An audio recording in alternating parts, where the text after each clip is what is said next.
a todos y a todas por acompañarnos. Es para mí un honor estar en esta mesa con gente tan importante y bueno, vamos a proceder a la presentación del 9º informe FOESA, en este caso para la ciudad de Albacete. Me acompañan en la mesa don Ángel, nuestro obispo, Llanos Navarro, que es la concejala de Calidad de Vida y Participación Real y Efectiva, Raúl Flores Martos, secretario técnico de la Fundación FOESA y coordinador del 9º informe FOESA, María Ángeles Davia Rodríguez, que es catedrática de Economía Aplicada de la Universidad de Castilla-La Mancha y miembro del equipo de investigación de este informe. Para Cáritas Diocesana de Albacete es un placer poderos presentar este informe que aterriza en nuestro territorio lo que recoge el 9º informe FOESA sobre exclusión y desarrollo social en España, que se presentó el pasado 5 de noviembre en Madrid. Estamos ilusionados con la presentación de este informe, que es sobre todo una herramienta que tiene el potencial de mejorar nuestro trabajo de intervención con las personas más empobrecidas. Cualquiera que se asome a la historia de la sociología en España puede observar el lugar privilegiado que ocupan los informes FOESA en su desarrollo. El impulso modernizador de la sociología en España que supusieron los informes FOESA ocupa ya un lugar clásico en el mundo sociológico en España. Rigor, creatividad, colaboración e innovación han acompañado el despliegue comprensivo de los diversos trabajos de la Fundación FOESA. Uno de los elementos señalados ha sido especialmente relevante para FOESA y Cáritas Española como promotor de esta: el rigor en la investigación. El rigor científico ha sido siempre la base que ha guiado el quehacer de FOESA, pero no por el mero desarrollo de la ciencia o el ansia del conocimiento, sino desde el convencimiento de que necesitamos conocer la realidad para transformarla. Es importante subrayar esta idea. La Fundación FOESA no nace para simplemente analizar, sino que tiene desde el principio la intención de transformar la realidad que nos revela. Este informe no solo es una fotografía de la realidad, sino más bien un vídeo, pues es el cuarto de una serie que nos presenta la realidad que ha vivido nuestro país en la precrisis. El 6º informe en el 2007, en el momento más álgido de la gran recesión, el 7º en el 2013. En la recuperación de esta, el 8º en el 2019. Y por último el 9º, que se repite en un periodo de recuperación interrumpido por la crisis de la COVID-19. La realidad que nos muestra este informe es sumamente expresiva de nuestra situación. Estamos construyendo una sociedad desigual en la que la exclusión social se consolida como elemento estructural, en la que se producen graves brechas sociales, entre las que destaca la brecha generacional con la vivienda y el empleo como ejes articuladores de los procesos de exclusión. Una sociedad con vínculos fragilizados, que vive en la incertidumbre y en cierta medida en el miedo, consciente de los riesgos que corre y de que estos tienen su origen en nuestras propias maneras de hacer, pero que lejos de modificarlas se refugia en un poco probable sálvese quien pueda, desde una lógica individualista que es urgente superar. Hablamos de exclusión social y con ello nos referimos a personas que se quedan al margen o que directamente son expulsadas del espacio central de la sociedad. Hablamos de pobreza, sí, pero también de carencias en la cobertura de sus derechos, vivienda, educación, sanidad. Hablamos de aislamiento social, de la falta de participación social y política. Hablamos, en definitiva, de una situación compleja y compuesta por múltiples dimensiones que trascienden la pobreza, que resulta consistente en su conformación y resistente al cambio. Para Cáritas es un compromiso actuar en la realidad social de la pobreza y de la exclusión, y para ello Estamos convencidos de la necesidad de contar previamente con un conocimiento profundo y exhaustivo de la realidad.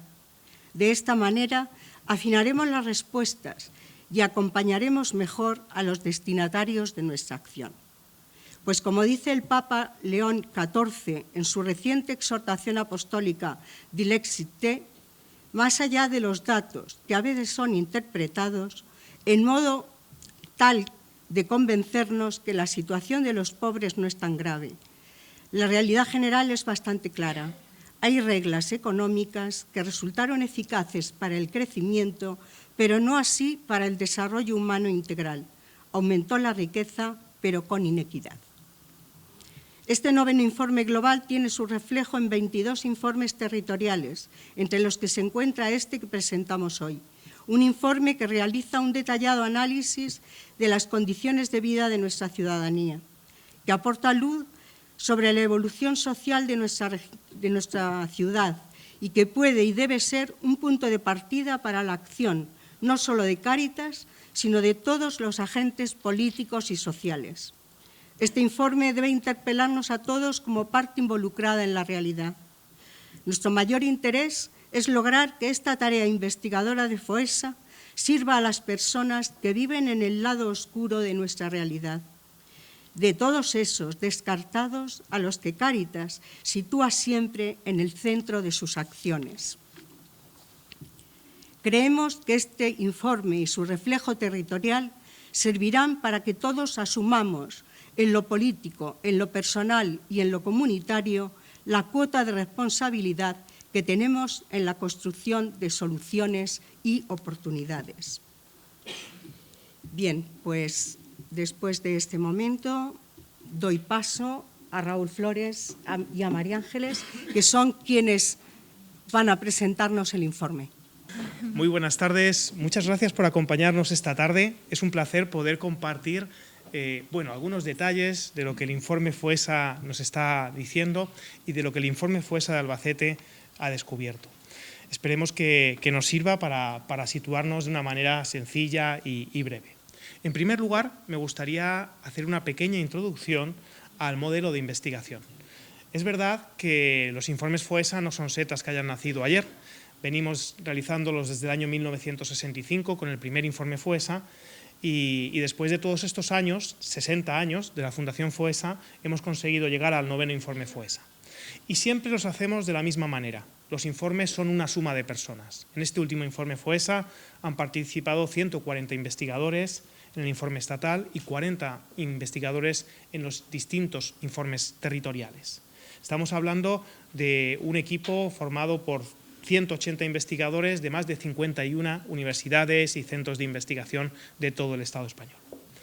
Es importante señalar también que el informe, además de todas las fuentes estadísticas oficiales, Instituto Nacional de Estadística, Eurostat, Banco de España, OCDE, se nutre de una fuente estadística muy importante, una fuente estadística que es la mayor encuesta social que existe en nuestro país realizada por una entidad privada. Estamos hablando de la macroencuesta que nos permite observar 12.300 hogares en todo el Estado, 600 hogares en el caso de Albacete y que nos permite márgenes de error ajustados como para poder confiar en la información que trabajamos. Todo ello acompañado de un cuestionario extenso, complejo, con entrevistas presenciales largas y con una metodología de medición de la exclusión social que venimos perfeccionando desde el año 2007. Dicho esto, quiero también poner en valor la apuesta que hace Cáritas y la Fundación FOESA por todos los informes territoriales. En el año 2014 empezamos a aterrizar el informe general en estos informes territoriales y desde ahí no hemos parado. Es la primera vez que hacemos un informe territorial de un municipio y esto se debe a una apuesta comprometida, seria, por parte de Cáritas Diocesana de Albacete y por parte del Ayuntamiento de Albacete. Ambos son los cofinanciadores de este informe que tenemos aquí y en ambos casos la realidad que el informe FOESA alumbra son necesarios para poder dar pistas de trabajo y pistas de cómo responder ante esas necesidades. Muchas gracias al Ayuntamiento de Albacete y a la Cáritas Diocesana de Albacete por ello. Entramos ya en harina, entramos ya en faena, en los elementos que son importantes señalar. Lo primero, muy importante, es explicar que el informe FOESA no solo habla de pobreza. De pobreza económica habla, sí, pero hablamos de más cosas, hablamos de exclusión social. ¿Y qué queremos decir que hablamos de más cosas? Pues que la pobreza económica, la privación material, la necesidad económica, es una de las cosas que afecta a la exclusión social, pero no es la única. Hay elementos como la participación en términos sociales, la salud, el conflicto social, la soledad, la educación, la vivienda, que también son importantes en las condiciones de vida. Esto lo sabemos muy bien desde Cáritas, lo sabemos muy bien porque cuando acompañamos a familias o a personas, hay veces que lo económico es muy importante y hay veces que nos damos cuenta que lo económico no es que esté boyante, pero está más o menos apañado, pero que fallan otras muchas cosas. Por eso analizamos y medimos las condiciones de vida en términos de exclusión social, que viene a ser un fenómeno multidimensional compuesto por todos estos elementos y por muchos más, pero nosotros somos capaces de medir estos, ¿de acuerdo? Es algo importante señalar, por ejemplo, que 1 de cada 4 personas en exclusión social no tienen una situación de pobreza económica. Estamos hablando de personas mayores que tienen problemas de salud, que tienen problemas de soledad, que muchas veces tienen problemas para mantener al día la vivienda. Son personas que a lo mejor la pensión no es que les sobre, pero les llega para final de mes y, sin embargo, se encuentran fuera de la sociedad. En todos estos elementos iremos profundizando para comprender bien este concepto. Y uno de los elementos en los que yo quería profundizar es que, teniendo en cuenta que la exclusión social es más que la falta de dinero, lo más importante en la exclusión social es la acumulación de dificultades. Es cuando una persona o una familia le pasa algo, un despido, por ejemplo, y ese despido le lleva a tener problemas económicos, y esos problemas económicos le lleva a no poder pagar el alquiler, y ese no poder pagar el alquiler le lleva a una situación de ansiedad y de depresión. Y esa situación de ansiedad y de depresión hay veces que le puede llevar incluso a una ruptura matrimonial. Esta secuencia que yo he dibujado en menos de 20 segundos es uno de los posibles itinerarios para caer en las circunstancias de exclusión social, para caer en el pozo de la exclusión social. Hay veces que el problema no empieza por perder el empleo, sino que el problema empieza pues, por un tema de salud, por ejemplo. Hay veces que el problema empieza pues, porque no tenemos unos derechos. Por ejemplo, las personas en situación administrativa irregular se encuentran en una situación en la que no pueden trabajar legalmente, en la que no pueden, por ejemplo, convalidar un título de formación para poder luego trabajar. Y ahí es donde empieza su dificultad. ¿Más o menos se comprende? ¿Qué es lo que queremos señalar también? Esa acumulación de dificultades hace que al principio, cuando las familias o las personas van acumulando dificultades, el paso hacia la exclusión es muy lento, es muy despacito. Pero cuantas más dificultades van acumulando, se acelera más ese proceso hacia la exclusión social. Se va haciendo cada vez más rápido y cada vez las personas van quedando más al margen, más alejadas del centro de la sociedad. Dicho esto y compartido esto, es importante pensar en el proceso contrario. El proceso contrario es aquel desde que, partiendo de la situación de exclusión social, intentamos avanzar hacia la posición e integración. En este proceso tenemos que recuperar todas las cosas que se han deteriorado. Es decir, si una persona ha perdido sus lazos familiares, ha perdido salud, ha perdido la vivienda, ha perdido el empleo, el proceso de acompañar hacia la integración tiene que tratar de reparar y de reducir todos los problemas de todas esas dimensiones que se han ido viendo afectadas. ¿Se comprende? ¿Esto qué ocurre? Pues que a veces queremos solucionar la exclusión social a base de dar bolsas de comida. Y las bolsas de comida son muy importantes, pero no solucionan todo el problema de la exclusión social. Si nos ponemos más serios, a veces queremos solucionar el problema de la exclusión social con un ingreso mínimo vital. Un ingreso mínimo vital es muy importante, pero a veces no es suficiente para solucionar un problema de exclusión social. ¿Se comprende? Muy bien, pues vamos allá. Este era un poco el calentamiento para entrar en la materia, pero ahora ya vamos al bloque de el bloque de la fragmentación social. Y estas imágenes creo que son importantes para describir un poquito lo que nos pasa a día de hoy. Hay unos economistas, de los cuales María Ángeles conoce muchísimo más que yo, que dicen que las mareas altas, es decir, los momentos de bonanza económica, de crecimiento económico, hace que levanta a todos los barcos. Esto significa que cuando la economía va bien, se benefician todos los barcos. Esto sería un poco el momento en el que estamos ahora mismo viviendo, ¿no? La economía va muy bien, los indicadores macroeconómicos mejoran, el empleo va fenomenal, y eso hace que todos los barcos floten, se levanten.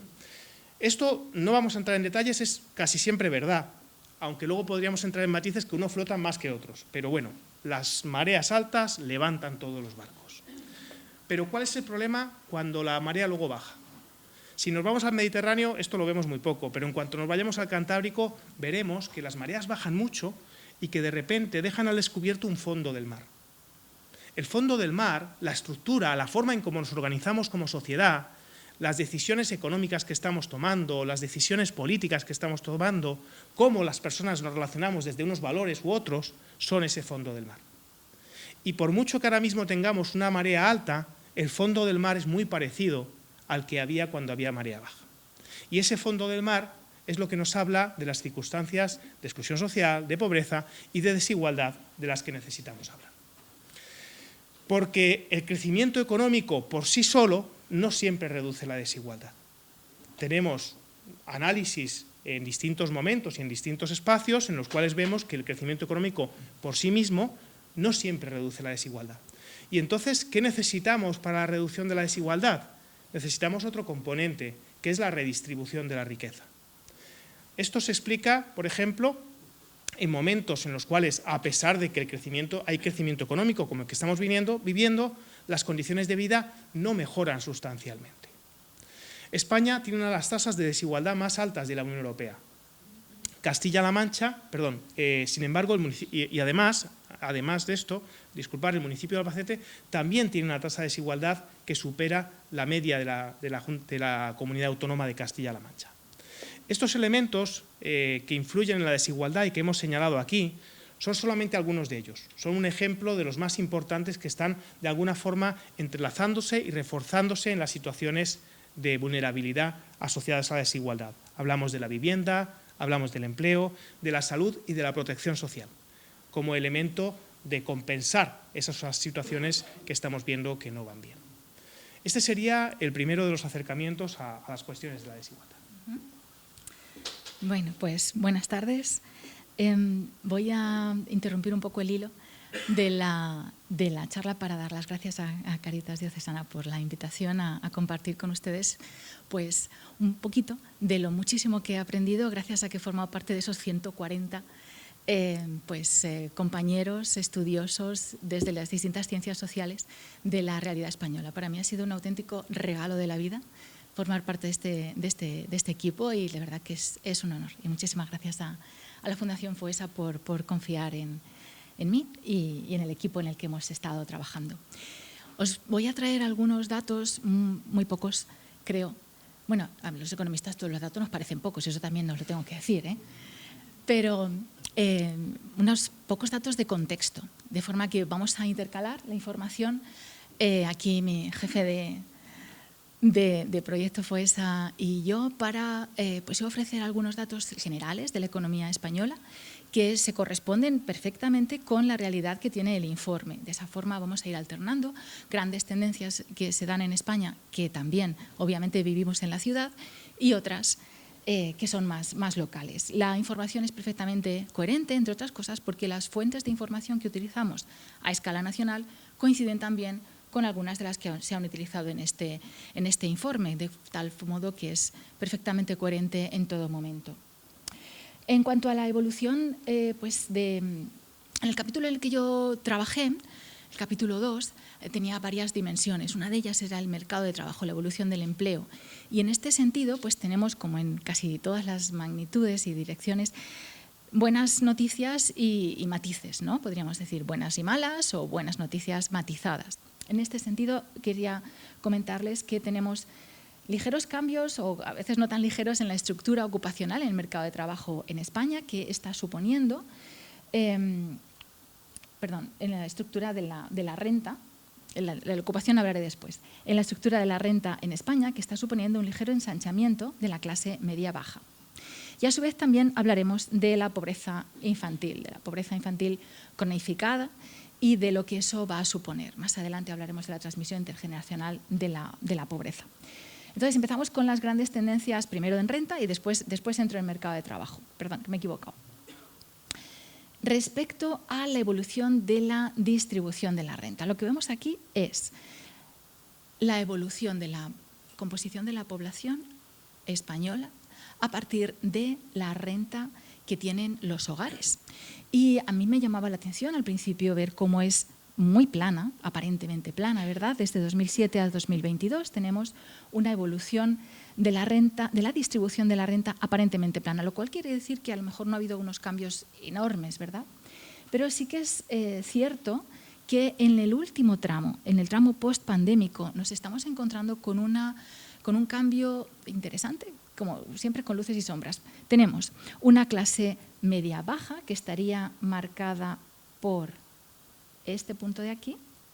Esto sería la evolución de la distribución de la renta en la clase media-baja, que serían las personas que tienen una renta per cápita equivalente entre el 75 y el 125% de la mediana. La clase media empieza en el 75% de la mediana, termina en el 200. Bueno, pues esa clase media del 75 al 125% de la mediana, sería media baja, media alta y alta, está creciendo un poquito. Para crecer tienen que caer otras, ¿no? Pues tenemos la distribución del 100%. Para que crezca esa, tiene que estrecharse otra parte de la distribución, y la otra parte de la distribución que se está estrechando es la clase baja, que cae un poquito, es esta de aquí, y también la clase media alta. Así que se trata de un grupo poblacional que, como decía Raúl, podría no tener necesariamente problemas de pobreza, pero sí que va a tener carencias, o a veces tiene problemas de pobreza y carencias más reducidas porque no consumen demasiado. En cuanto a la desigualdad, tenemos un indicador de desigualdad muy importante, que es la tasa de pobreza. Tendemos a veces a pensar que es un indicador absoluto, pero es un indicador relativo. Y dentro de este indicador relativo tenemos una considerable persistencia de la pobreza en un grupo poblacional en concreto, que pueden ver que es el verde. Este grupo poblacional, tenemos las tasas de pobreza de 2004 a 2023, 20 años, 20 años, midiendo la pobreza igual. Bueno, pues en estos 20 años hay un grupo poblacional cuya tasa de pobreza se resiste a bajar, quizá un poquito aquí, en estos 4 años, pues la transición entre la gran recesión y el nuevo periodo. Pero como pueden ver, esa parte es la pobreza infantil, que se resiste a bajar, mientras otros grupos poblacionales están mejorando. La pobreza infantil se resiste a bajar. Esto tiene consecuencias a larguísimo plazo, porque vamos a ver después que la pobreza infantil termina también arrastrando dificultades a lo largo de la vida y que se puede trasladar en las generaciones futuras a una circunstancia también de pobreza. El tercer gráfico que les traigo en este bloque es sobre la privación material. Por un lado tenemos la pobreza monetaria, que supone estar por debajo del umbral que entendemos como razonable en nuestra sociedad, un umbral digno que hemos establecido estadísticamente en el valor del 60% de la renta mediana. Pero también otra cuestión es, muy bien, ¿y con esta renta cuánto me puedo permitir? ¿Qué calidad de vida puedo tener con la renta que estoy ganando? Para medir las dificultades a la hora de abastecernos y de tener una calidad de vida digna, tenemos los indicadores de privación material. En este caso sería la privación material severa. La idea es la siguiente. Estos son datos de la encuesta de condiciones de vida, pero también la encuesta FOESA tiene indicadores muy parecidos. El cuestionario en este ámbito es prácticamente igual. Y lo que preguntamos a los hogares sistemáticamente, si pueden permitirse 13 ítems diferentes que son pues, bienes de primera necesidad, como tener la calefacción encendida en invierno, consumir proteínas cuando uno quiere, cambiar la ropa cuando se le estropea o los zapatos cuando se estropean. Recientemente, la línea verde más clara apunta también a una cuestión más social también, como puede ser el poder encontrarte con tu familia y tus amigos para tomar algo una vez al mes, que parece que no es pedir mucho. Bueno, pues las líneas que estamos viendo aquí representan el porcentaje de personas que de esos 13 ítems, por lo menos 7 te dicen que no se los pueden permitir. Y todos ellos son bastante básicos, esenciales para una vida pues, integrada en la sociedad. Algo que quería comentarles es que tenemos una trayectoria en los últimos años de más privación material, tanto la privación material exclusiva como también la que tiene una orientación más social. Esto entraría en contradicción con lo que acaba de decir Raúl sobre el crecimiento económico y las mareas altas. ¿Cómo puede ser? Con mareas altas, crecimiento económico, aumenta la renta, mejora el empleo y tenemos más privación. Sí, porque La inflación, los procesos inflacionarios posteriores al 2020 se han llevado por delante los avances que podríamos esperar de las mejoras de renta, de tal modo que ahora mismo resulta que tenemos rentas per cápita más altas que hace bastantes años y tenemos unos niveles de privación material severa como los de 2014, cuando estábamos saliendo de la gran recesión, como los de 2013, el año en el que registramos la tasa de paro más alta de nuestros registros históricos. Algo nos tiene que estar saliendo muy bien cuando tenemos estos problemas para acceder a los bienes y servicios básicos en una sociedad que tiene mejoras en en el nivel medio de la renta.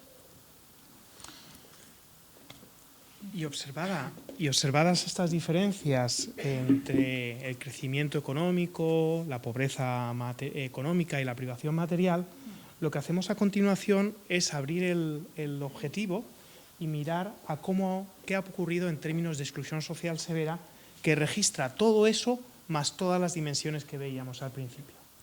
Pues lo que ha ocurrido es que en el caso de Albacete encontramos una ciudad que hemos denominado a dos velocidades.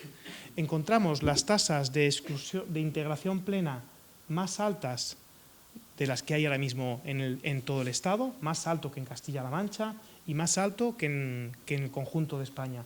Casi la mitad de la población en integración plena, viviendo cómodamente, sin dificultades, con seguridad, con tranquilidad.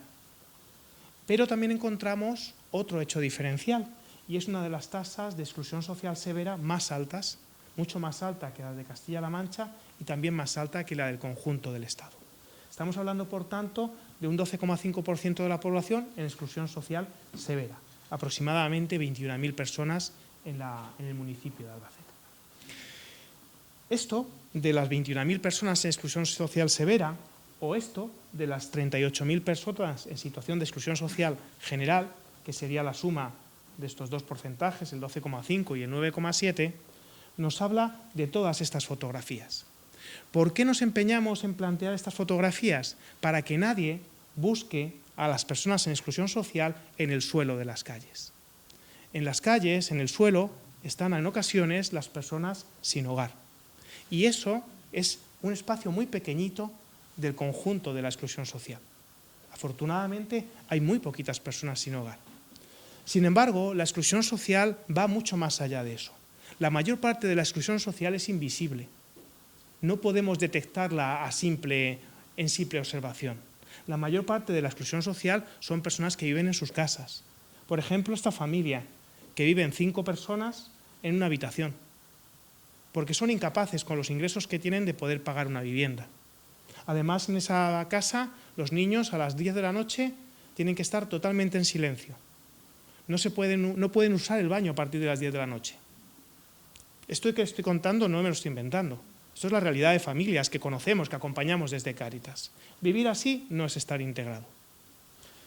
Esta foto es la de una mujer que con su pensión no tiene problemas económicos serios, pero cada vez que tiene un resfriado o coge una gripe no tiene a nadie que le ayude, que baje a comprar, que le prepare un caldo, con la cual pueda comentar algo. Esta mujer, cuando le da un ataque de ciática, se acuesta y se levanta con el mismo pijama, porque no tiene nadie que le ayude a poder vestirse. Es otro ejemplo de exclusión social.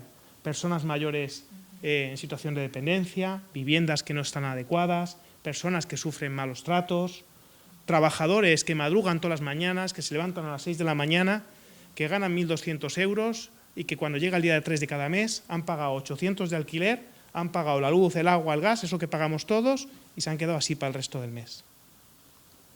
Hablamos de niños que sufren situaciones, a veces también dificultades en su casa, que ven a sus padres agobiados, que no tienen un lugar donde estudiar tranquilos.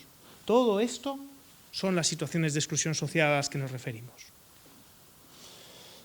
Y en este punto de hablar de las personas en situación de exclusión social, aprovechamos para hacer un pequeño anuncio publicitario. Es un anuncio publicitario al que estamos dedicando mucho interés desde la Fundación FOESA y desde Cáritas. Y es en recordarnos que persiste un mito en nuestra sociedad, el mito de la pasividad de las personas excluidas. El mito de que los excluidos, las personas pobrezas, están ahí sentados en el sofá, cómodamente, recibiendo la paguita y disfrutando de la vida. Mirad, llevamos muchos años acompañando a familias en Cáritas y sabemos que hay personas así. Pero sabemos también que la inmensa mayoría no hacen esto. Pero además tenemos la evidencia científica de los 2 últimos informes que nos señalan que 3 de cada 4 personas en exclusión social severa ya están activadas y ya tienen estrategias de activación. Bien trabajando, más de la mitad de la población atendida por Cáritas trabaja, bien formándose, bien estudiando, bien siguiendo los itinerarios de inserción de los servicios sociales públicos o privados. Todo esto se refleja en una activación del 77% entre las personas en exclusión social severa. Y por todo esto decimos esto que aparece aquí abajo, decimos que no fallan las personas, que lo que falla es el sistema. Alguien podría matizarme, bueno, alguna persona falla, sí, pero no la mayoría. La inmensa mayoría no falla, lo que falla es el sistema. Es un sistema, bueno, que tiene recursos escasos, que tiene dispositivos fragmentados, que muchas veces no tienen un acompañamiento adecuado. Todas estas personas en muchas ocasiones se enfrentan a unas barreras estructurales que les permiten subir, como la imagen que están viendo en este momento. Una persona que pone todo de su parte, que va intentando subir las escaleras, pero que las escaleras van justo en dirección contraria. Esta es la realidad de muchas de las personas que acompañamos desde Cáritas. Pues ya hemos pasado del bloque 2 y ahora llegamos al bloque 3. El informe FOESA nos dice que encontramos 2 motores que son los que están, de alguna forma, avivando la exclusión social, la desigualdad en general y la exclusión social. Son 2 motores que nos parecen un poco raros, ¿no? El empleo y la vivienda. En primer lugar, el empleo es un motor de inclusión social, es un motor de integración social fundamental, pero también lo está siendo de exclusión social. Y ahora vamos a explicar por qué.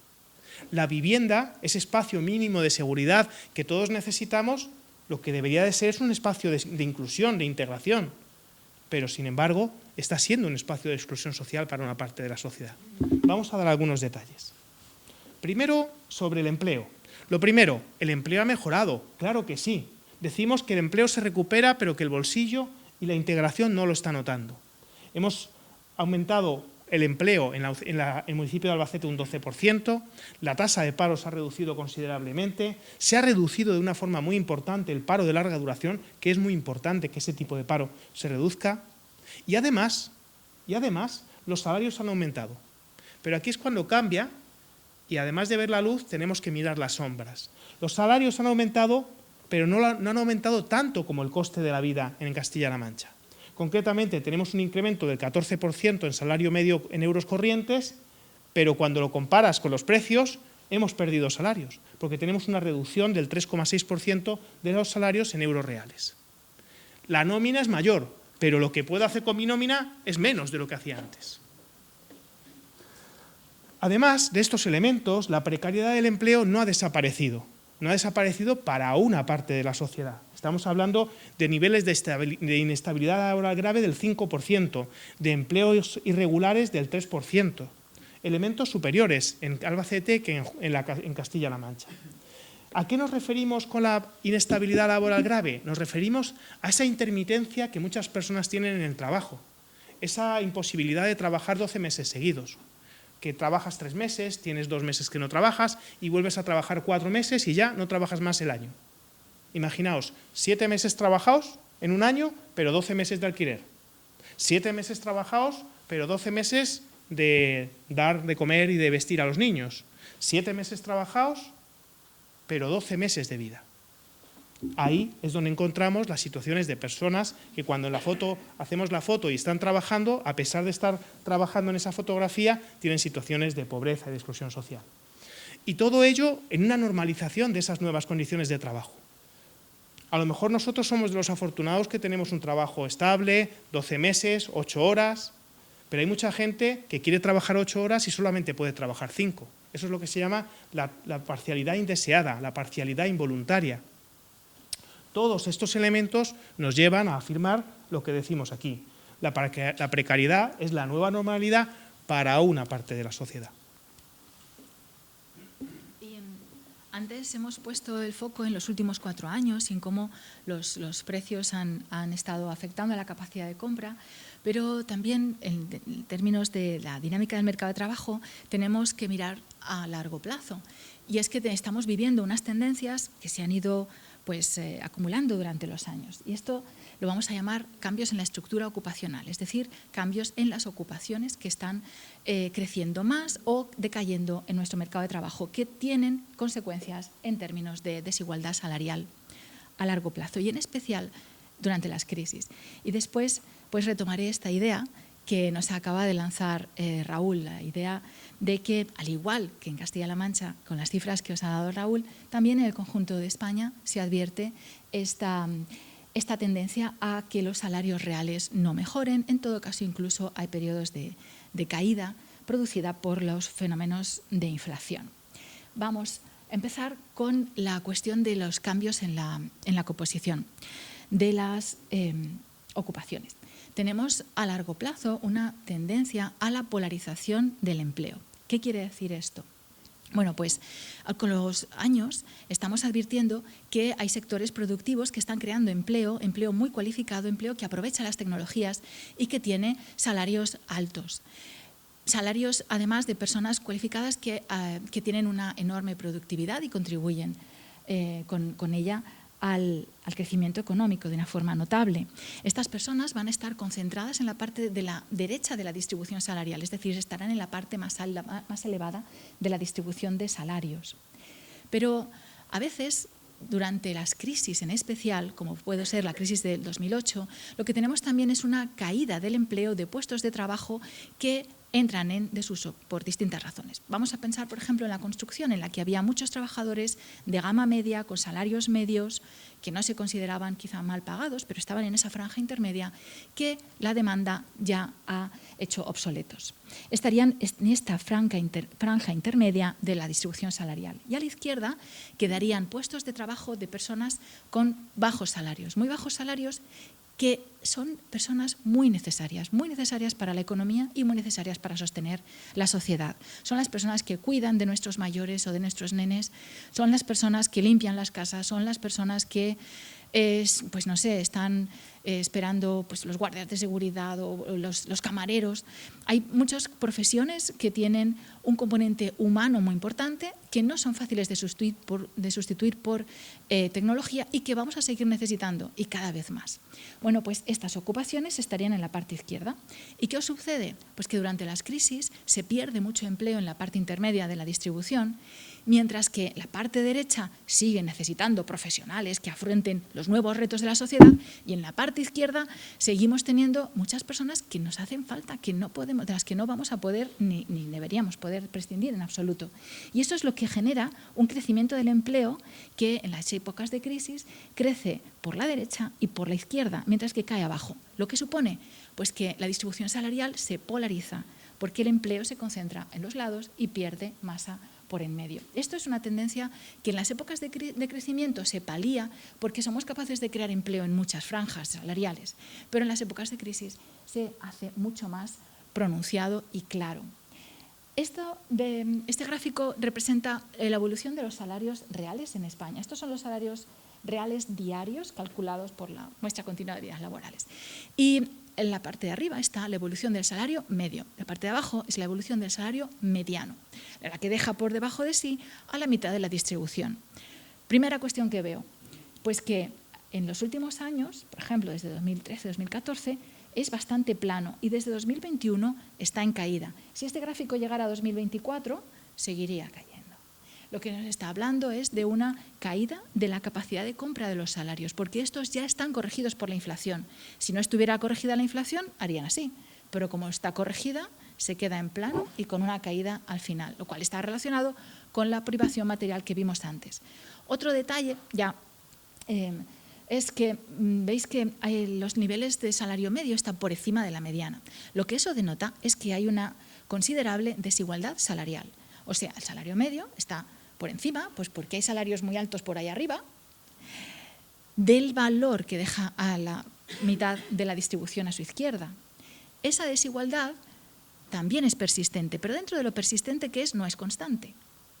Aunque sea persistente porque es muy difícil de atajar, no es constante. Se agrava durante las épocas de crisis económica. De tal manera que lo que tenemos aquí es el indicador que representa el cociente, se llama S9, S1. Parece un virus, pero no, es un indicador estadístico. El S9-S1 sería el cociente entre los salarios que acumula el top 10 de la población y los salarios que son capaces de acumular las personas que están en la décima parte más pobre de la distribución salarial. Y denota unos ratios del orden de 5,5, 6 veces. Es decir, la renta que acumulan las personas con mejores salarios pues llega a superar en 5 veces la de las personas más pobres. Este ratio sube en épocas como 2010, 11, 12, 13, 14, que es esa época de crisis en la que alcanzamos nuestro máximo nivel de paro y se palía después. Se palía con el crecimiento y vuelve a aumentar durante el crecimiento económico post-pandémico. Ahora bien, estamos en el 2022 en el mismo punto que en el 2009, pero no hemos avanzado nada. 11 años, 12, 13 años, 13 años, avances en salarios nominales, avances de nivel de empleo, tasas de paro en mínimos históricos, mucho más altas que en otros países europeos, pero en mínimos históricos para nuestros estándares y, sin embargo, como veis, subir la desigualdad sube muy deprisa, pero corregirla, en línea de lo que decía antes Raúl sobre cómo desandar el camino, es muy complicado. Y nuestra distribución salarial y de la renta en general es realmente complicado. Pues vamos al otro de los motores de la exclusión social y de la desigualdad del que hablábamos, la vivienda. Decimos que la vivienda es el epicentro de la desigualdad en estos momentos. Estamos observando incrementos de precios insostenibles, un incremento del 23% en el precio de compra desde el año 2018 al año 2024, un aumento del 25% en el coste del alquiler desde el año 2018 al año 2024. Tenemos una de las tasas más altas de pobreza entre las personas que viven en alquiler. 47% de la población en régimen de alquiler están en riesgo de pobreza. En términos generales, 1 de cada 4 personas de Albacete tiene afectado algún rasgo de exclusión social residencial. Ya puede ser el gasto excesivo en vivienda, ya puede ser el hacinamiento, ya puede ser la vivienda inadecuada, elementos cruciales que generan consecuencias dramáticas. El 14% de los hogares, 9.000 en Albacete, el día 3 de cada mes se quedan en situación de pobreza severa. Esto significa que pagan la vivienda y los suministros y se quedan con muy poquito dinero para terminar el mes. Un 10% de hacinamiento. Un 10% de hacinamiento que responde a las estrategias que han seguido las familias para poder vivir y poder pagar la vivienda. Esto significa que se juntan varias familias, significa que a veces alquilan habitaciones porque no pueden alquilar un piso completo. Todos elementos que al final producen asfixia, producen estrés, producen miedo entre muchas familias, preocupación y sobre todo también elementos que nos llevan a afirmar lo que aparece ahí. La vivienda es un derecho fake, es un derecho falso. No estamos teniendo la vivienda como un derecho de verdad. Solamente 2 datos. Lo que denominamos vivienda insegura y vivienda inadecuada están en proporciones muy altas en el caso del municipio de Albacete. Estamos hablando de un 11% de vivienda insegura, más o menos 18.000 personas afectadas por esta realidad, y un 12% de vivienda inadecuada, aproximadamente 20.000 personas afectadas por esta realidad. Aunque la vivienda insegura y la vivienda inadecuada se han incrementado en todos los espacios territoriales del Estado, hay que destacar que tenemos niveles altos en el municipio de Albacete. Para no enrollarnos mucho más, pasamos al siguiente de los bloques. Decimos que hay 2 motores, empleo y vivienda, de la exclusión, y decimos que hay multiplicadores de la desigualdad y de la exclusión social. Aquí solamente hablaremos de algunos de ellos. El primero de los que queremos hablar es de la pobreza y de la garantía de ingresos. Tenemos unos niveles de pobreza severa en el municipio de Albacete considerables, relativamente altos, en torno al 12%. Tenemos un ingreso mínimo vital que desde el año 2020 ha ido desarrollándose, desplegándose. No ha sido fácil, no ha sido rápido, pero ha ido avanzando. Y tenemos una cobertura bastante razonable de ingreso mínimo vital en estos momentos en Castilla-La Mancha. Estamos hablando, perdona, no veo el dato desde aquí, un 51% de beneficiarios de todas las personas que están en situación de pobreza severa. Este es un dato bastante alto para el conjunto, en comparación con el conjunto del Estado.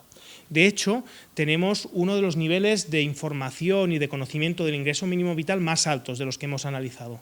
Tenemos solamente un 37% de personas que desconocen o no tienen la información suficiente sobre el ingreso mínimo vital frente al 64% de ese dato en el conjunto de Castilla-La Mancha.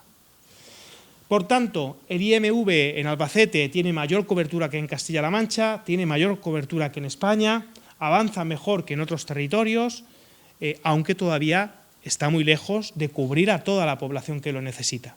Y también está muy lejos de tener la intensidad protectora que debería de tener. Dicho de otra forma, hay familias, 2 adultos y 2 menores, que por diferentes cálculos y circunstancias tienen un ingreso mínimo vital de 600 euros. Bien, una vez pagada la vivienda, si es que llega con esos 600 euros, ¿cómo resuelves? ¿Cómo sigues adelante?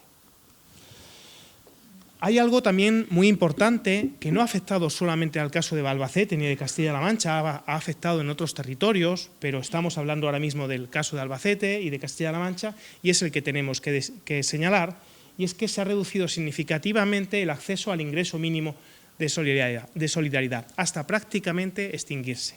Hemos pasado de una cobertura del 0,5 aproximadamente, 0,6% en el año 2019, a una cobertura del 0,06. Bien, como pueden observar en términos relativos y en términos absolutos, supone casi la práctica extinción del ingreso mínimo de solidaridad. Estamos hablando de que al mismo tiempo que el ingreso mínimo vital se desplegaba como un espacio, como un suelo mínimo sobre el cual los esquemas de garantías de ingresos territoriales autonómicos tenían que ir complementando, ya fuera por cobertura o por intensidad, lo que ha ocurrido en algunos territorios ha sido una desinversión, lo que ha hecho que el dinero que antes se dedicaba a esas rentas mínimas autonómicas ha dejado de beneficiar a las personas que más lo necesitan. Este es un problema fuerte e importante porque hace que en determinados lugares, como Albacete o como Madrid o como Barcelona, donde los precios de la vivienda, por ejemplo, son más altos que en mi pueblo, provincia de Córdoba, el ingreso mínimo vital se quede muy justito, no llegue. Por tanto, es importante señalar esa necesaria complementariedad entre ingreso mínimo vital y esquemas de garantía de rentas autonómicas. Efectivamente, y es que además es cierto que es un logro extraordinario el tener el ingreso mínimo vital y un logro extraordinario también es que la población esté informada y que lo solicite cuando sienta que le corresponde. Pero también es cierto que las cuantías, al ser tan modestas y a afectar a las personas que están en extrema necesidad, no terminan de impactar en las tasas generales de desigualdad, con lo cual podríamos ver cómo la desigualdad en España, que ya antes les he mostrado por la distribución de la renta por grupos de la población por grupos de renta, pues es bastante estable. Y finalmente les hablaré de ese potencial impacto que tiene ahora mismo las prestaciones sociales, monetarias, para reducir la desigualdad. A lo que vemos aquí es cómo ha evolucionado el índice de Gini. El índice de Gini es un indicador general de desigualdad de la renta que toma valor 0 en el hipotético caso de que todos los hogares de un país ganen lo mismo, cosa que no se produce, claro, en ningún sitio. Y tendría valor 100 en el hipotético caso de que en un país un solo hogar tuviera toda la renta del país y el resto tuvieran 0, cosa que afortunadamente tampoco se produce. Tenemos un índice de Gini que ha rozado el 34% en las regiones de más desigualdad, en este caso sería Extremadura en 2005, y que ha ido evolucionando, pero en los niveles máximos de Gini apenas han cambiado en 2 puntos. 2 puntos de Gini pues no es nada. Nuestra comunidad autónoma ha visto descender un poquito esa desigualdad. Y hay otras comunidades autónomas que han tenido peores avances. De hecho, están, pues, en este sentido, tienen más desigualdad, pues como Madrid y Andalucía, que hace unos años. Luego ya vemos que en un intervalo de 17 años apenas mejoramos 2 puntos de PIB con una sociedad mucho más avanzada, con rentas más elevadas y mejores niveles de empleo. En este gráfico lo que podemos ver es un análisis de la capacidad que tienen las prestaciones sociales para reducir la desigualdad. Partimos de los niveles de Gini del último mapa, del mapa que hemos visto antes en el año 2022, y los ponemos en un gráfico. Cada barra es una comunidad autónoma. Este nivel de Gini está calculado 3 veces. La barra, perdón, lo que serían las columnas, nos muestran el nivel de Gini del mapa, que sería la desigualdad que observamos en la distribución de la renta observada, la que resulta de contemplar todas las fuentes de renta, los salarios, las prestaciones sociales, las pensiones por jubilación, las rentas del capital, los beneficios empresariales, todas las fuentes de renta que tienen las familias, las colocamos en un bol y calculamos esta desigualdad. Pero los estadísticos del INE también son capaces de calcular la desigualdad que tendríamos en España y en cada una de estas comunidades autónomas si no tuviéramos pensiones o si no tuviéramos prestaciones por desempleo. Hacen el cálculo, a cada familia le quitan todas las prestaciones y dicen, ¿y ahora qué pasaría? ¿Cómo sería este país? Vale, pues la línea de puntitos grises denota cuál sería la desigualdad de la renta en España, que rondaría un Gini de 0,50, o sea, pues la mitad por encima de lo que tenemos, si no tuviéramos ni pensiones ni prestaciones sociales de ningún tipo. Y esta barrita, estos puntos más claritos son la desigualdad que tendríamos si no tuviéramos prestaciones sociales monetarias. De lo que podemos deducir que en Castilla-La Mancha y en el resto de territorios tenemos una desigualdad mejorada gracias a las prestaciones, pero sobre todo a las pensiones. Las pensiones explican la reducción de nuestra desigualdad en todo este tramo y las prestaciones sociales monetarias, como el ingreso mínimo vital y las prestaciones por desempleo, las becas de estudio, las de orfandad, muchas, apenas representan una ligera caída de 3-4 puntos de Gini en nuestra desigualdad. Así que, pues, grandes avances sociales, pero como veis, pues la posibilidad de recortar esta desigualdad es limitada por cuanto las prestaciones sociales no son de carácter universal por lo general. Pero no solamente influyen elementos como los ingresos o como las prestaciones sociales, influyen, y mucho, cada vez más, las relaciones sociales. En Cáritas sabemos muy bien que lo que marca la diferencia entre caer o no caer en las situaciones de pobreza y de exclusión social es esa red que la tengas y que tenga capacidad de ayudarte, que tengas personas a las que llamar, a las que acudir, a las que pedir, y que esas personas a las que puedes llamar, acudir y pedir, tengan posibilidades de soportarte, de sostenerte. Cuando tienes esa red, aunque vengan mal dadas, te mantienes. Cuando no tienes esa red, cuando vienen mal dadas, caes. Esto es lo que observamos en el análisis. En el análisis lo que vemos es cómo esa red, esta es una red que está más rota. Pero no solamente que está más rota, sino que está desigualmente rota. De hecho, las personas que más necesidad tendrían de esa red, las personas más vulnerables, son las que más rota tienen esa red. Concretamente, las dimensiones de aislamiento social, la soledad, la falta de nexos, de vínculos, o las dimensiones del conflicto social, que es cuando esas relaciones sociales no nos hacen bien, sino todo lo contrario, nos perjudican, nos traen dificultades, nos traen problemas, son muy altas. Concretamente, el aislamiento y el conflicto social alcanza al 8% de toda la población, pero se eleva hasta el 24% cuando miramos a las personas que sufren esas situaciones de exclusión social. Algo tan importante como es la ayuda mutua, que es el ser capaz de ofrecer ayuda y también de recibirla, es muy diferencial en el caso de Albacete. Esta es la ayuda mutua de España, aproximadamente 47%, la ayuda mutua en Castilla-La Mancha, y quiero que observen la ayuda mutua en Albacete, 35%. De los espacios territoriales analizados, es la ayuda mutua más baja que hemos detectado. ¿Qué ocurre entonces cuando no se está aquí, en la ayuda mutua? ¿Qué es lo que ocurre en Castilla-La Mancha y en España? Pues que se está aquí. Es decir, más personas que son receptoras de ayuda, pero que no pueden ejercer esa ayuda, que no tienen capacidades, posibilidades de ejercer esa ayuda. Y también, algo importante, todas estas personas que ni pueden dar esa ayuda ni están en posibilidad de recibir esa ayuda. Bien, Uno de los elementos que el informe destaca también es la relación entre la salud y la exclusión social. Analizamos distintos indicadores de salud para poder llegar a confirmar, bueno, pues que tenemos unas 23.000 personas en Albacete con rasgos de exclusión en la salud. Rasgos, algunos más importantes, otros menos importantes.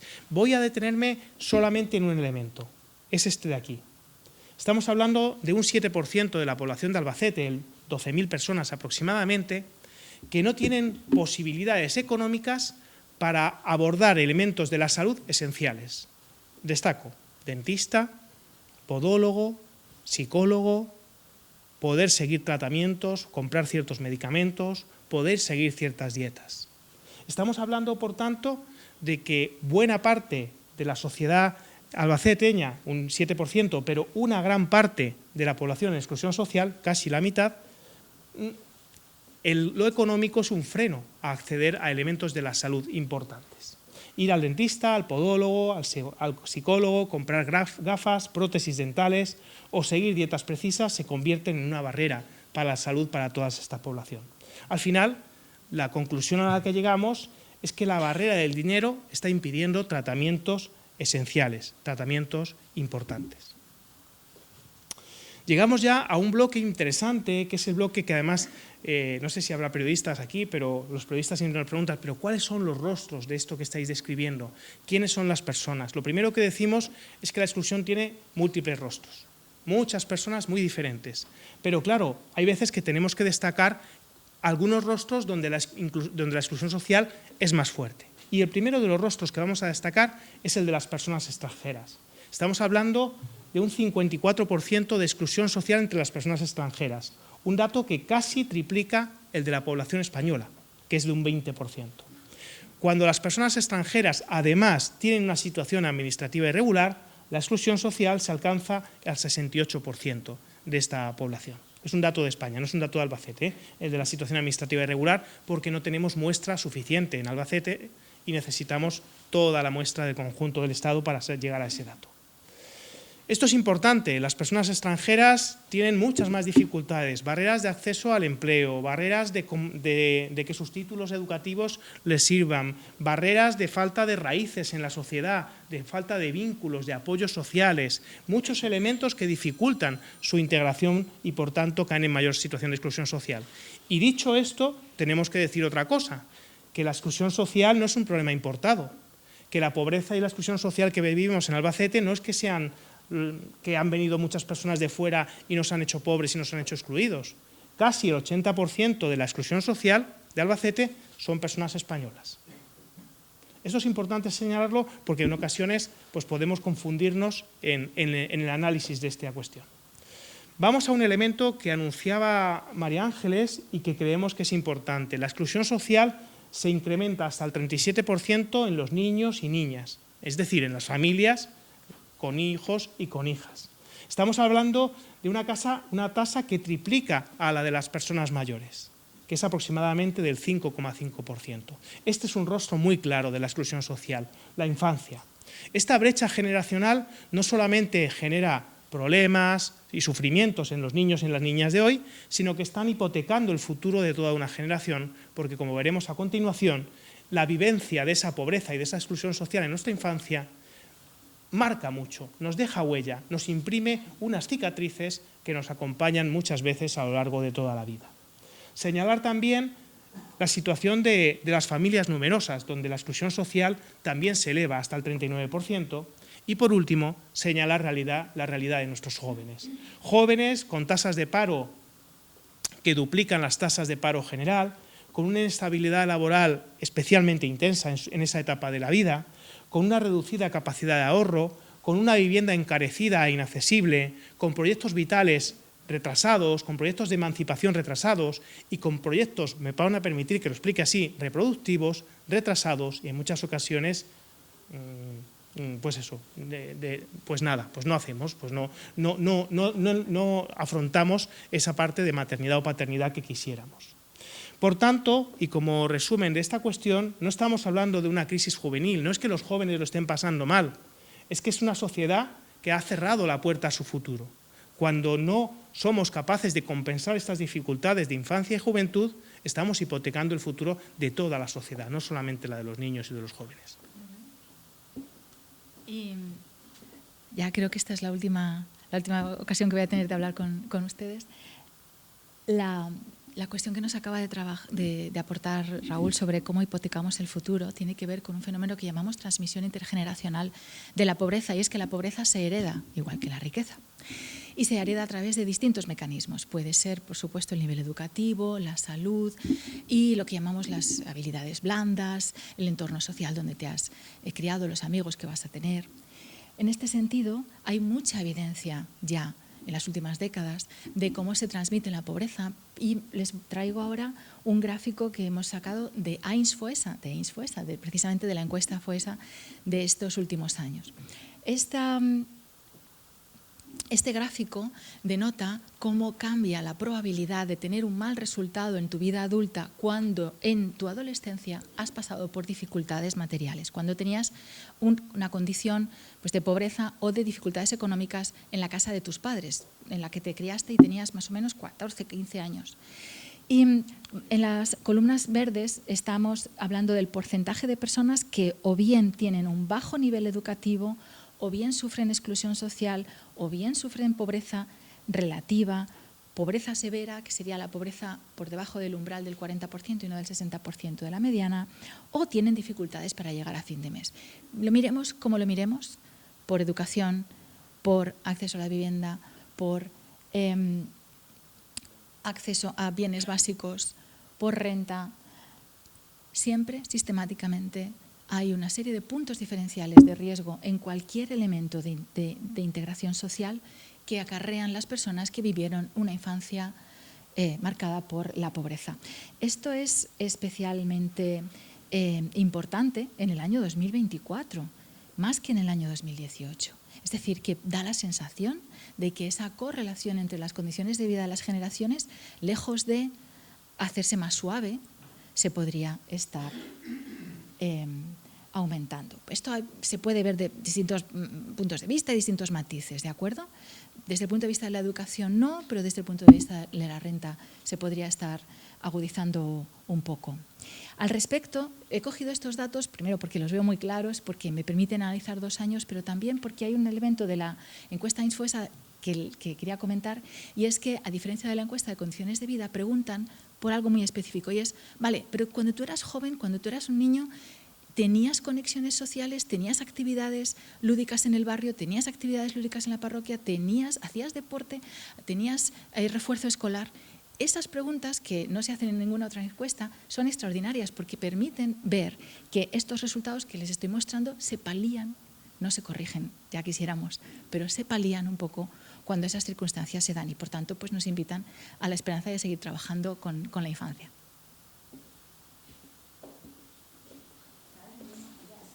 Llegamos al bloque 5, un bloque específico del informe de Albacete, en el cual vemos una paradoja en los servicios sociales.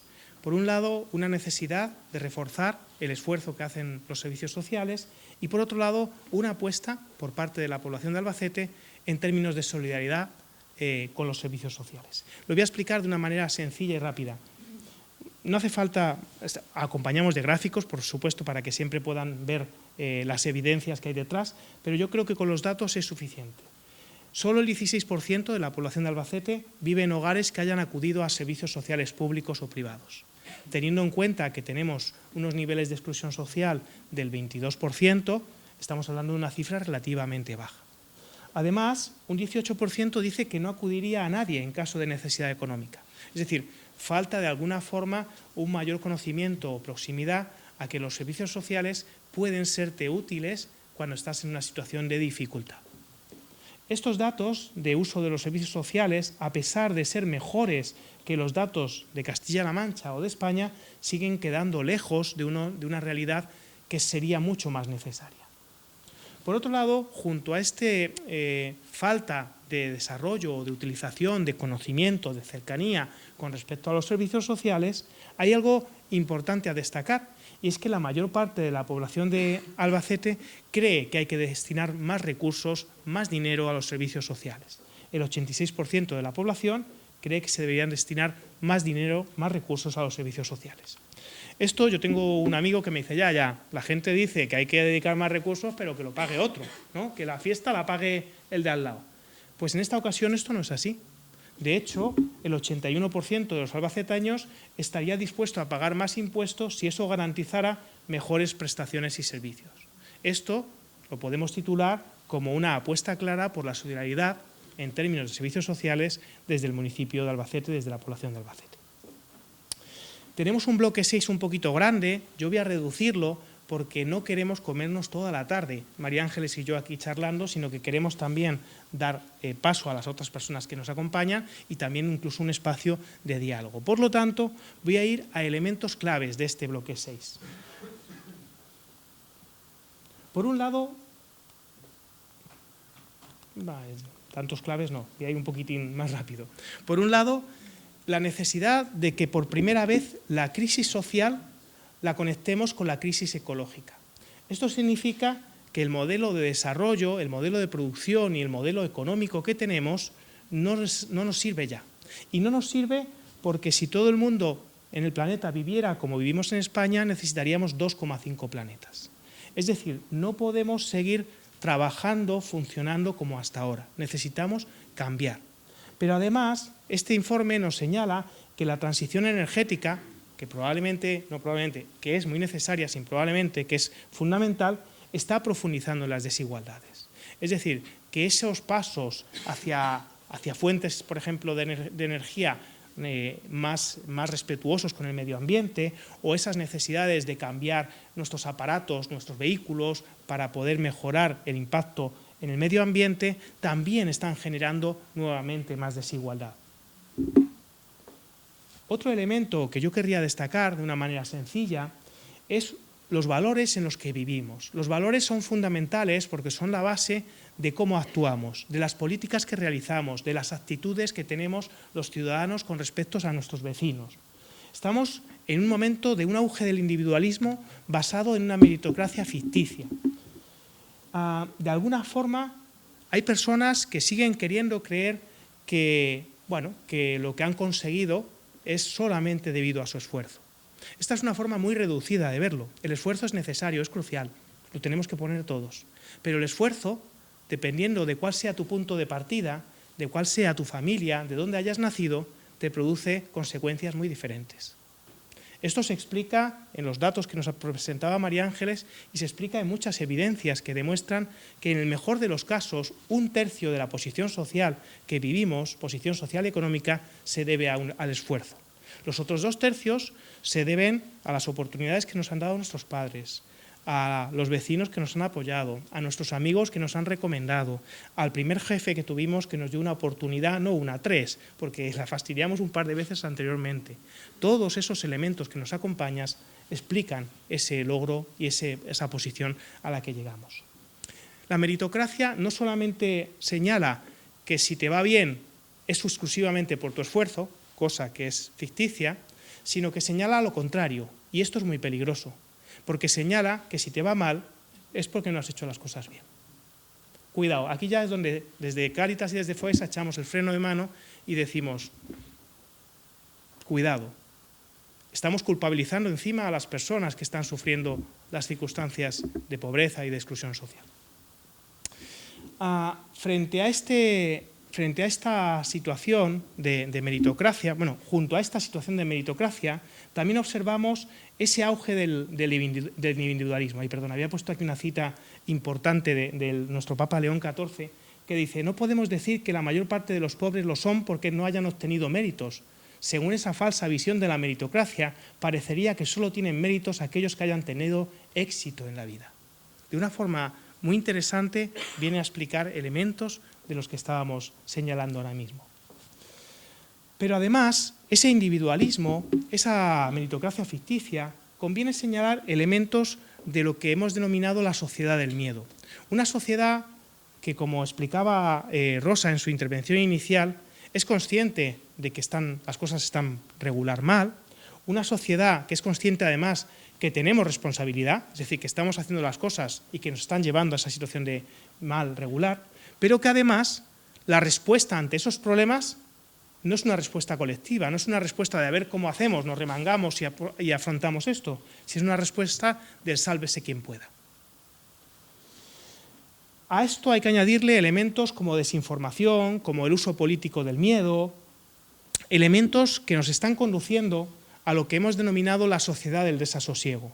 A pesar de una bonanza económica aparente, muchas personas lo están pasando mal. No hay una sensación de seguridad, de tranquilidad, no se vive con una sensación tampoco de esperanza. Una sociedad insatisfecha, advertida,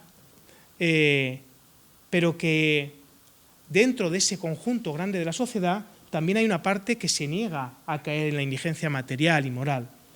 Dentro de toda esa sociedad también hay capacidades de resistencia, proyectos de políticas públicas que van en otra línea, proyectos de movimientos sociales y de redes comunitarias que apuestan por otra forma de trabajar.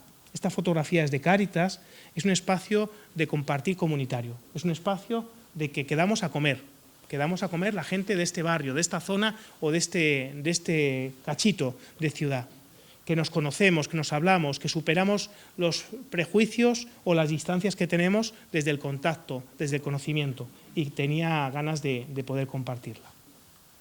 Terminamos ya, ya sí que de verdad. Algunas propuestas. Me voy a centrar de una forma solamente en los titulares de las propuestas. Si luego hay más elementos, los aportamos o los comentamos. Políticas de vivienda social ambiciosas. El resultado de lo que está pasando en la vivienda es el resultado de las políticas o de la falta de políticas de los últimos 20, 30 años en nuestro país. Tenemos que cambiar las políticas, tenemos que probar otros modelos. Tenemos que desarrollar, por ejemplo, un parque de vivienda pública en alquiler que en el conjunto del Estado es del 2% y que en nuestros países de la Unión Europea rozan entre el 15 y el 25%. Primer paso, quizás. Tenemos que reforzar especialmente la protección a la infancia y a las familias. Algo que se habla mucho, pero que se hace relativamente poco. Tenemos modelos en nuestro entorno con prestaciones universales por hijo desde los 0 hasta los 12 años, desde los 0 hasta los 8, desde los 0 hasta los 18, con cuantías de 150 euros, con cuantías de 250 euros, que están reduciendo la desigualdad de partida, que están reduciendo la transmisión intergeneracional de la pobreza. Tenemos que probar, que experimentar y que evaluar políticas para ver si son las que nos sirven o no. Tenemos que reforzar las políticas de inclusión en el ámbito laboral. Tenemos que reforzar la garantía de ingresos con esa mayor cobertura del ingreso mínimo vital, con esa mayor intensidad protectora del ingreso mínimo vital, pero también con la reactivación de las rentas mínimas autonómicas. Y por último, pero no menos importante, tenemos que construir un nosotros inclusivo con las personas inmigrantes. Este es otro de los elementos cruciales a día de hoy en nuestra sociedad. En nuestra sociedad viven 9 millones de personas de origen migrante. Son nuestros vecinos, son nuestros compañeros de trabajo, sus hijos van al colegio con nuestros hijos, son las personas que están tratando de sostener el saldo de crecimiento vegetativo nulo que tenemos en nuestro país. Son las personas que están aportando su fuerza de trabajo y además son las personas que además de todo eso están buscando una oportunidad de vida, una oportunidad de crecimiento y de desarrollo vital. Necesitamos apoyar en una integración real desde el primer día y necesitamos apostar por procesos de regularización de derechos, como la iniciativa legislativa popular que Cáritas y otras organizaciones de Iglesia ha defendido en los últimos meses, ya casi años. Propuestas que requieren de voluntad política, de inversión económica sostenida y de participación activa de todos los agentes sociales. Y hoy me gustaría terminar un poco apelando a la esperanza, apelando a la necesidad de situarnos en que esta transformación social, este cambio, este paso hacia un mundo más justo, esta construcción del reino que decimos los creyentes, es posible. Y que el camino nos lo explica nuestro obispo Pere Casaldáliga, que decía: somos obreros en construcción de la utopía, queremos dar razón de nuestra esperanza, una esperanza creíble. Pero no se trata de esperar sentados, la esperanza no se puede traducir en resignación pasiva. Contra toda esperanza, esperemos, pero caminando. Muchas gracias.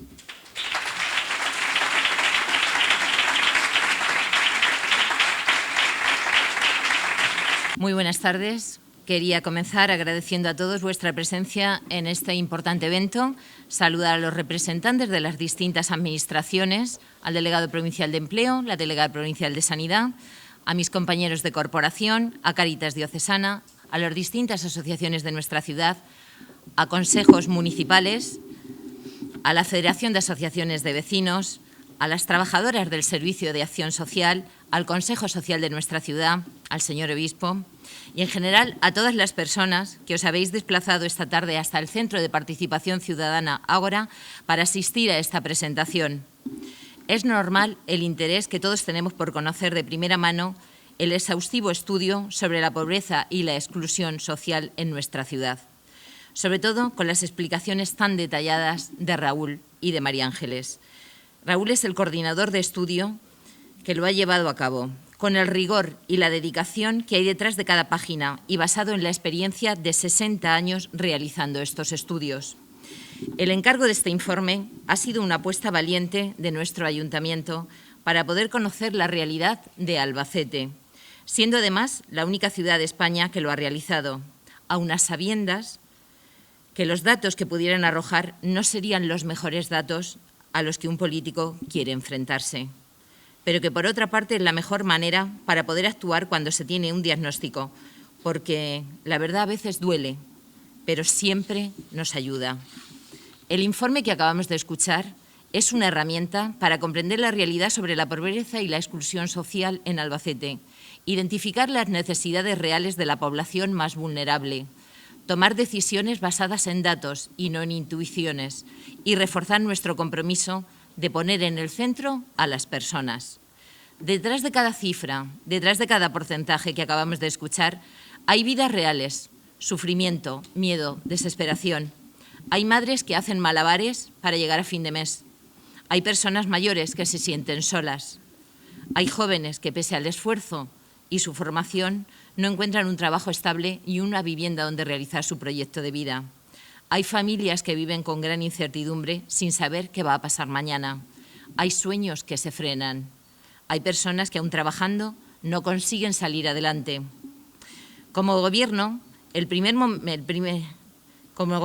el primer momento hemos puesto en el centro a las personas, teniendo en vigor unos presupuestos que son los más sociales de los últimos años y que sitúan a Albacete como la ciudad de España con mayor inversión en políticas sociales, a las que destinamos 13 de cada 100 euros con el objetivo de mejorar la calidad de vida de los albaceteños, rozando los 23 millones de euros. Aquí también se incluye las nóminas de todos los profesionales que trabajan en servicios sociales. Esto ha supuesto una subida del 13%. Pero una vez que hemos conocido el informe, nos damos cuenta de que no es suficiente, por lo que tenemos que seguir trabajando para que nadie se quede atrás, para que seamos capaces de gestionar de manera eficiente todos los recursos con los que contamos y que lleguemos a cuantas más personas mejor. Por eso es necesario y fundamental el trabajo interinstitucional, ya que poner recursos que vengan a paliar la situación de exclusión detectada debe ser un compromiso de todas las administraciones y que cada uno aborde el problema de acuerdo a sus competencias, como puede ser actuaciones en materia de vivienda, de empleo, de inflación. Es importante destacar que Albacete está incluido en la red de ciudades WELDI, siendo la única ciudad de España que está participando en un proyecto que está trabajando en buenas prácticas para acoger a personas migrantes desde el respeto a los derechos humanos. El estar incluido dentro de esta red ha favorecido la puntuación de los proyectos presentados a los fondos EDIL, que permitirán una inversión de más de 12 millones de euros en el ensanche para revitalizar estos dos barrios desfavorecidos. El alcance de los servicios sociales en Albacete es superior a la atención en Castilla-La Mancha y en España, atendiendo de manera directa a miles de personas en diferentes ámbitos. En el año 2024 se cerró con 30.063 expedientes en el Servicio de Acción Social del Ayuntamiento. Durante este año, algunas de las ayudas que desde el Ayuntamiento se están llevando a cabo son: convocatorias del Fondo Social de Alquiler, se partió con 300.000 euros, este año con la novedad de que podrían beneficiarse quienes tengan un contrato de alquiler de una habitación, gracias a una propuesta que hizo Unidas Podemos y que fue recogida. Pero finalmente se ha ampliado en 200.000 euros más para dar ayuda a todas las personas que cumplían con los requisitos, llegando hasta los 489.608 euros, más de 337 familias. Se mantienen los convenios con Cáritas y con Cruz Roja por 110.000 euros cada uno. Aguas de Albacete, a través del convenio suscrito con el Ayuntamiento, por primera vez subvencionará a través del bono social del agua a los colectivos vulnerables con una cuantía total de 200.000 euros. La subvención al Cotolengo para contribuir a mantener el comedor social es de 50.000 euros. Proyectos de integración social para fomentar la convivencia y el sentido de comunidad para los barrios más desfavorecidos, como es La Estrella y Milagrosa, por un importe de 100.000 euros. Para contribuir a la recuperación social de los barrios más desfavorecidos, el Ayuntamiento apoya el proyecto de intervención comunitaria Yo Soy Franciscanos con 30.000 euros y otros 30.000 para el proyecto En Barriadas para combatir la soledad no deseada. A través de la convocatoria de integración social y la de menores, jóvenes y familias, y con la finalidad de facilitar la participación y la inclusión social a personas y familias en riesgo o en exclusión social, con una cuantía anual de 465.000 euros. Para el programa de autonomía personal, de apoyo a nuestros mayores, para que mantengan las mejores condiciones físicas y cognitivas y facilitar sus relaciones sociales, realizado en 17 barrios y en 4 pedanías, se destinan 206.000 euros. El Centro de Atención a Personas Sin Hogar, donde se da techo a los más desfavorecidos, tiene un coste de cerca de 2 millones de euros. El Ayuntamiento está favoreciendo nuevos desarrollos urbanísticos para generar suelo donde poder construir viviendas, y ha garantizado el suministro eléctrico a las nuevas promociones, con una inversión de más de 8 millones de euros. También gestiona las viviendas sociales que hay en la ciudad y ofrece alternativas de alquiler y compra con promoción propia. Seguiremos trabajando, escuchando a profesionales del Servicio de Acción Social, a todas las entidades y asociaciones que de la misma manera trabajan con los colectivos más desfavorecidos y vulnerables y que no tienen las mismas oportunidades para realizar su proyecto de vida en unas condiciones dignas, así como con el resto de administraciones públicas para que entre todas consigamos reducir los datos de exclusión social y de pobreza que el informe FOESA ha puesto de manifiesto. Sigamos trabajando juntos, porque cuando Albacete une fuerzas, cuando pone el corazón en los proyectos y la mirada en las personas, esta ciudad siempre avanza sin dejar a nadie atrás. Muchísimas gracias. Quiero pediros perdón, he pedido perdón a la primera fila, pero todos tenéis derecho, ¿no?, a escuchar el perdón, porque el retraso ha sido por culpa mía. No voy a justificar, simplemente perdón y ya está. También dar las gracias porque en lo poquito que conozco, pues veo técnicos, veo voluntarios, religiosos, sacerdotes, mucha gente de Cáritas, Banco de Alimentos, ¿no?, y muchos que de una u otra manera pues, estamos arrimando el hombro, ¿no?, para los políticos, no sé si se nombró también, pero que también se arrima el hombro, ¿no?, pues como está diciendo, el otro día dieron también un premio en la Cerca, a Castilla-La Mancha me parece, ¿no?, o sea que como se puede, mejor o peor, pero estamos todos tratando de arrimar el hombro y eso es de agradecer, porque lo peor de todo, como decía Casalderiga ahora, es quedarnos en la cuneta parados y ya está, y desde ahí es una alegría. La Iglesia con este informe, pues lo que trata es eso, pues de conocer realmente lo que es el drama de la pobreza y la exclusión y lo hacemos no para tirarnos los datos a la cabeza, porque eso haría más daño todavía a los pobres, lo estaríamos instrumentalizando. Si haces, si no haces, ¿no? Es justamente para poder sentarnos, para descubrir esta realidad que ya no es solo de dinero, es una cuestión de soledades, o sea, es mucho más grave, ¿no? Porque estamos hablando de una exclusión social donde a lo mejor gente que tiene trabajo.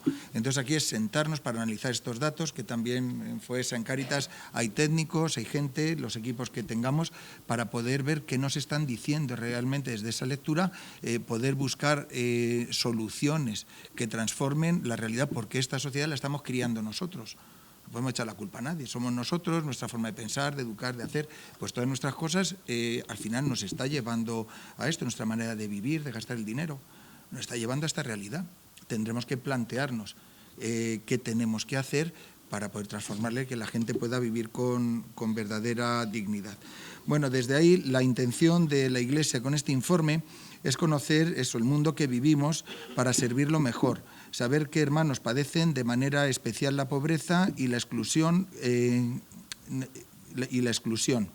Queremos acompañarlos y darles el mensaje que León XIV nos presenta como fundamental en la exhortación Diles te he amado. Fijaros que eso que se habla de soledades, ¿no? Te he amado. Como vemos, lo que se desprende del informe son datos que tienen detrás rostros y nombres, gente que sufre y que espera ser salvada de dicho dolor. También hoy dice el Señor, en el libro del Éxodo lo dice, ¿no? Y también lo dice hoy, he visto la opresión de mi pueblo y he oído sus quejas contra sus opresores, conozco sus sufrimientos, he bajado para librarlos. En la Iglesia se hace presente ese Dios que baja también, y en la Iglesia, por tanto, los pobres no son solo un problema social, son una cuestión familiar, porque como dice también el Papa en la exhortación que ha hecho ahora en el número 104, los pobres son de los nuestros. Por eso nuestra primera línea de acción para acabar con la pobreza, para acabar con esta exclusión social, es hacer que los más necesitados de nuestra sociedad sientan que pertenecen a una familia, que les ofrece una mano, que los acoge, que los llena de esperanza, una familia que realmente los ama con el amor desbordado de Dios, una iglesia maternal que protege, dignifica y da seguridad a sus hijos. Ofrecer a Dios como primer paso lleva evidentemente implícita la segunda acción, que es tratar de sacarles de esta situación de precariedad, porque si no sería aquello del refrán, mucho te quiero perrito, pero pan poquito, ¿no? Y aquí no es te quiero, y como te quiero precisamente voy a darme todo para poder cambiarlo. Para ello todos los medios son pocos y necesitaremos que cada uno arrimemos el hombro con generosidad y catolicidad. La catolicidad es universalidad y sin mirar a quién, que es como se suele actuar, ¿no? En nuestras cáritas, en nuestras parroquias, se acoge a cualquier persona y se le trata de dignificar. Hay una tercera línea de acción sin la cual las ayudas materiales resultan un mero parche que alivia pero que no fulmina la pobreza. Sería actuar contra las causas que provocan dicha indigencia. Ahí también el informe nos da unas sugerencias que tenemos que seguir profundizando. Si realmente nos importa el sufrimiento de los hermanos, no podemos quedarnos achicando agua para que no se ahoguen. Sería una tarea agotadora y sin fin, y donde se ahogaría gente, además, que además hace el juego a los que provocan la miseria en nuestro mundo. No estaríamos erradicando las raíces, sino que estaríamos pues tapando un poco lo que es el sufrimiento. Tenemos que ir a tapar las grietas por donde se cuela el agua y, por tanto, no solo se trata, por ejemplo, de hacer políticas de inclusión, que hay que hacerlas, pero no solo estoy diciendo hacer esas políticas. Se trata también de plantear una política, por ejemplo, internacional, realmente fuerte, que luche por el derecho que tiene cada uno a vivir en su tierra, sin miedo, con dignidad, o que se evite también a padres y a madres que vivan el desgarro de tener que emigrar dejando a sus hijos en edades de necesitar mucho a sus padres. Y cuando conoces situaciones y casos, pues eso son cosas que se te calan los pies, ¿no? Y lo que tenemos que evitar, lo otro, aquí cuando lleguen, que estén lo mejor posible, que se sientan acogidos, que no salgan de Málaga y se metan en Malagón. Al revés, aquí, pues eso, una sociedad que acoge, pero una sociedad que quiere también, ¿no? Que tengan el derecho a no salir de su tierra si no quieren, solo si son aventureros, ¿no? Pero no por obligación. Entonces, todo eso yo creo que también es un servicio que hacemos a los pobres. Hablo ahí de la inmigración, pero luego cualquiera de los otros temas también tiene sus causas, sus raíces, que son las que tenemos que ir a secar. La verdadera erradicación de la pobreza pasa por la conversión personal. Las estructuras no cambian si no cambiamos y nos convertimos los que las dirigimos. Y no hablo solo de los mandatarios, no hablo solo del señor obispo, los políticos, de tal, no. Yo creo que sería lavarnos las manos, ¿no? Si echamos solo la culpa a los demás, sería lavarnos las manos ante la injusticia, como lo hizo ya don Poncio Pilato. Cada uno de nosotros tenemos responsabilidad a nuestro nivel. Los resultados de este informe nos invitan a ser valientes y a cuestionar sin tapujos nuestra realidad personal y las consecuencias de nuestra manera de vivir. El individualismo, la meritocracia, de la que también nos hablaban ahí, la indiferencia, el orgullo, la instrumentalización del otro, la superficialidad en las soluciones que damos, vivir siempre visceralizados, enfrentados, divididos, la hipocresía, usar en vano, no aquello de tomar el nombre de Dios en vano, pues usar en vano palabras sagradas como respeto, inclusión, libertad o igualdad, perder el espíritu crítico, vivir una solidaridad temporal que se marcha y se olvida mientras las personas siguen sufriendo. León XIV dice en el mensaje del Día Mundial de los Pobres que la pobreza más grave es no conocer a Dios. En este tiempo de esperanza que es el Adviento, se nos invita a acercarnos más a Él, a asemejar nuestro corazón al suyo y a dejarnos transformar. El Adviento y la Navidad nos dan a conocer el verdadero rostro de Dios. Reconocerle y acogerle cambiará nuestra vida y será el inicio de la verdadera transformación del mundo. No excluir de nuestra sociedad a Jesucristo, que sea otro excluido, pues no excluir a ese Dios con nosotros hará posible que nadie esté al margen y que el problema de la desigualdad y la exclusión sea realmente erradicado, porque el Dios con nosotros nos habla realmente de la igualdad, de tal manera que da la vida por cada uno de nosotros y no se deja a nadie fuera.